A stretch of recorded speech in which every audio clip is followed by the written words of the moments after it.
We somehow think that all these countries suddenly were born crystal clear, pure, wonderful. No. Every country in a democracy went through this mess. But how good leadership we generate, how intelligently and how devotedly we work to bring about the change institutionally, understanding the culture of the society and the institutional malaise, that is where the challenge is. Sir, here in our country, it's a stark reality and naked truth. I'm not talking of the sale of the borrowed seats, but today if you want a ticket, whether it's a BJP, whether it's a Congress or any major party, tickets are sold. If I want to contest the election, I have to buy a ticket almost. That's the reality. Unless we have some laws, I don't think there are any checks for what kind of people are being given tickets. No internal mechanism. Have you any proposals for that, or could something work out? Or is it a moonshine trying to have that kind of supposing there is internal party democracy. Look at Barack Obama. Because there is absolutely no law over here to have it. There isn't. So, we have to now work for that. Look at Barack Obama. Barack Obama is a total outsider. 10 years ago, he was an unknown person in the United States. He became prominent only because in 2004, he gave a speech in the American Presidential Convention when John Kerry was the candidate, and he was noted by the rest of the country. He was also elected in that year as a senator. That's all his record. He was an unknown chap. And yet, within a short period of time, within 6 years after that, he could become the President of the United States. The country allowed it despite the party establishment opposing him. The Democratic Party leadership opposed him because he was a nobody. He was unknown. They wanted Hillary Clinton or somebody. But how did he get elected? Because the choice was not with the leaders. The choice was with the members of the party legally. By secret ballot, they could actually choose who the leader should be. And if the leader has the right kind of qualities to attract the public support and the funding, then that person would emerge as a leader no matter who wants him or doesn't want him. Right now, the parties are like pocket boroughs. They are private estates of a few individuals. And therefore, their sons and daughters or the people who give them money or the people who are totally beholden to them and prostrate before them, they become the candidates. That's what needs to be changed. There's no point despairing. Institutionally, we must bring about changes. For instance, in Germany, there is a federal law mandating internal democracy in parties, membership, leadership choice, candidate choice, funding and transparency, all these are governed by that law.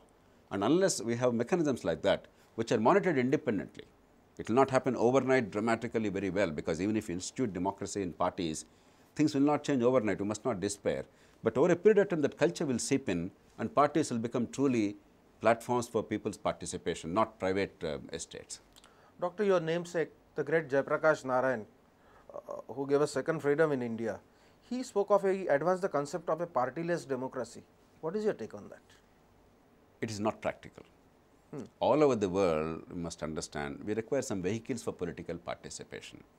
Individuals, atomized individuals, without any kind of a brand. Like the Greek city-states once upon a time. I know. In a very small community, you could consider that, because everybody knows everybody else. You don't require a platform, you don't require a brand. But once you are dealing with an amorphous mass of large number of people, a billion plus people in a country, unless there is a vehicle for political participation, unless there is some ideology that binds them, unless there is a structure, it simply will not work. It's not a question of what is right and wrong, what is moral or immoral. A partyless democracy is an impractical tool. That's why almost nowhere in the world do you see it. The challenge is, how do you make parties open, democratic, transparent and accountable?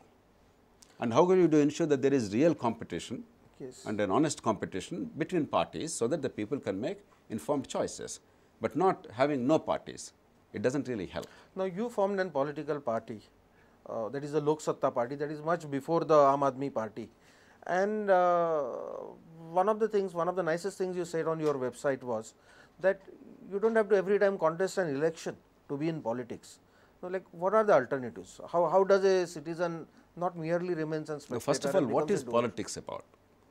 Somehow our notion in the country is politics is an akhara where people fight and somebody wins, somebody loses, and it's a power game. It's between the king and the person who is vanquished. Nonsense. Politics is about the relationship between the citizen and the state. I am the taxpayer, I am the voter, I am a free citizen. The state is something that I have created collectively in order to meet common needs, because no matter how rich, how powerful I am, you may be a Ratan Tata, you may be a Birla, you may be a Reliance Ambani, you still cannot have your own road, your own school, your own airport, your own drain and your own water supply. And therefore, you require the state. You require the state for public order and justice. You require the state for basic infrastructure, for natural resource development, for education, healthcare, and many things that are required to make life really rich. Once we understand that, if I start working for improvement of the drain, just now outside as I came in, I noticed a drain there. Quite a bit of it is choked because there is a lot of plastic there in that drain. Now, if the people in this locality say, look, this drain is getting choked, and rainy season now we have a problem, oftentimes we have mosquito menace, let's do something about it, that is politics. Okay. So, even what an NGO does, you would reduce it to politics? Unless people voluntarily participate together to improve things locally, there is no real democracy. So, politics is at every level of engagement. It may be in terms of ideas. If I believe that there is a better way of making the court system work, there is a better way of education delivery to give better outcomes, there is a better way of healthcare, there is a better way of managing our traffic. It can be in terms of ideas and that kind of practices and technology. It can be in terms of collectively working to bring pressure to make the system work. It can be about electing the right kind of people. It can be actually participating in the electoral process. It's of course definitely above all in voting, because as Churchill said, it is ultimately that little man in that little polling booth using that little ballot paper with that little pencil making that little mark. That's the essence of democracy. Therefore, democracy is much larger concept. The politics is much larger concept than contesting and winning and losing. In fact, the expression winning and losing are nonsensical in a democracy. Now, what has been the ideology, overall ideology of the Lok Satta party of which you are a founder? No, first we must understand that Lok Satta movement preceded Lok Satta party. I left government in 1996 at the height of my public career in order to build a reform movement in the country. And we worked assiduously, we continued to work for the past 17 years. Until 2006, we worked assiduously to bring about a large number of reforms in the country. For instance, the voter registration improvements. Okay.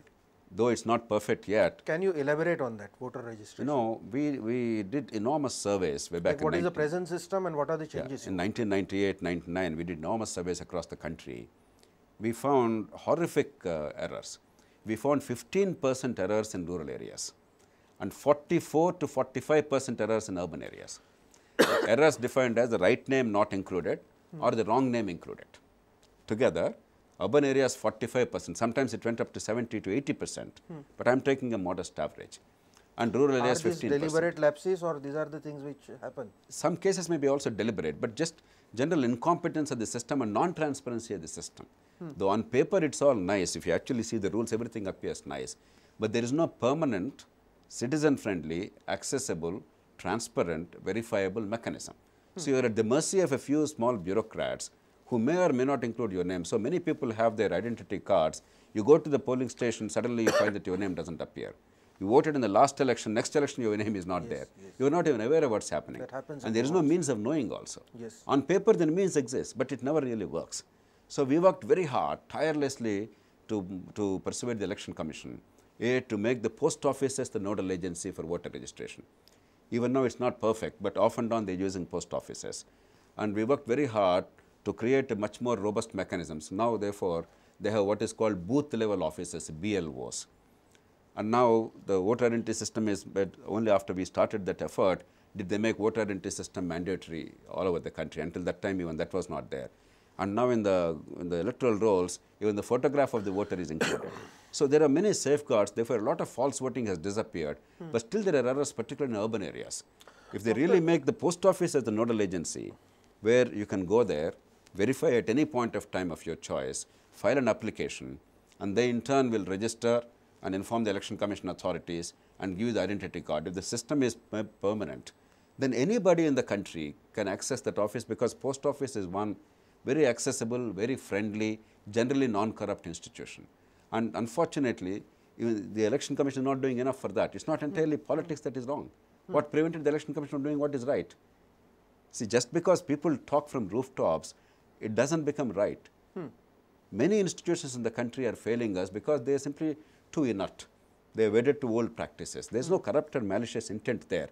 It's just that you are too conservative, too status quoist. Doctor, would you support a legislation, say, which says that if an officer or whoever in charge they wrongly delete name of a voter, it should be treated as a crime, they should be punished. Or if some name of a voter is not included, again some fear of law should be there. If willfully, maliciously they are delete such a laws name, there anywhere?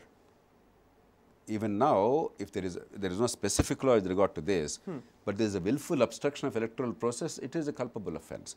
But we can strengthen this. But the Because problem as a is, citizen today, at the most I can find out, okay, my name ought to have been there, it is not there, I can beg for it, or maybe I get it. But the fellow who deletes my name goes scot free.